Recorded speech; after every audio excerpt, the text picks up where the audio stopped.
and University of Lleida are collaborating to find new ways to prevent contamination of minimally processed fruit. I met with Dr. Maribel Abadias at the IRTA post-harvest unit in Lleida to learn more about the work they are doing. The work we are carrying out is a part of a collaboration between different institutes and with the University of Lleida, and we are trying to develop new fruit-based products or novel products using different and new technologies in order to make the fruit more appetizing and more convenient for consumers, and we think that this will increase fruit consumption. We are developing different kinds of products, such as new fruit salads, using novel technologies such microwave, radiofrequency or sous-vide process. We are doing different apple purees mixed with another natural ingredients or with creams to make them more appetizing. What are the main hazards associated with minimally processed fruit? Well, in fact, fruits have been always considered as safe from the microbiological point of view because they are very acid, they have low pH, and they have a natural barrier, which is the peel, that protects the fruit from the external microorganisms.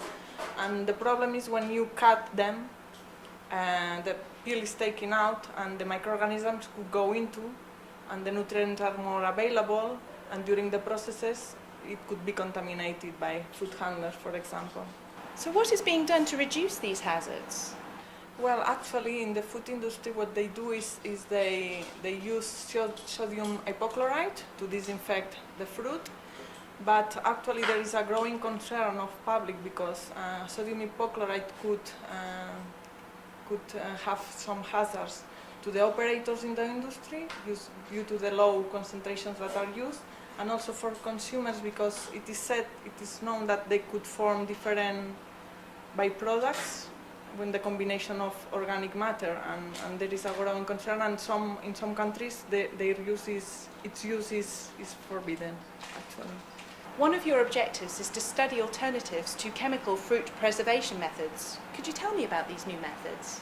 We're using different techniques that are not new because they are used in another foods, but they are new for fruit processing and in this kind of products.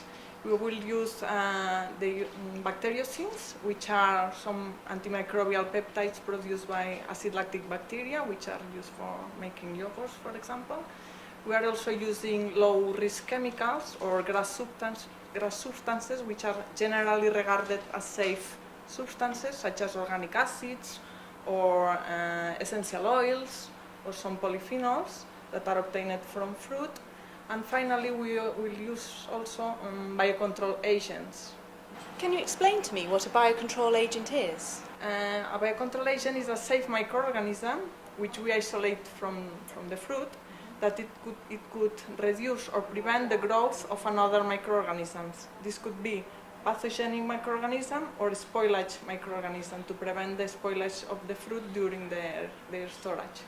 In fact, we have found two strains which have very interesting results. They prevent the growth of the main pathogens on fresh cut fruit, which are Listeria monocytogenes, Salmonella, and enteromorrhagic Escherichia coli, and they prevent their growth during storage, and we have very interesting results with this.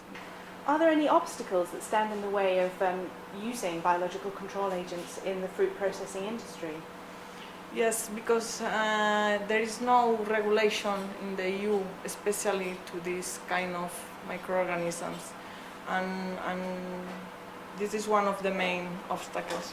The other is that as they are living organisms, their effect is not constant as chemicals, for example, and we have to adjust their dose and finally probably the acceptance by the consumer, because we are putting some microorganisms in the food, but this is not a problem because microorganisms are used since antiquity for fermented products such as yogurts, and now probiotics are extended, their use is extended, and we think that probably consumers will accept.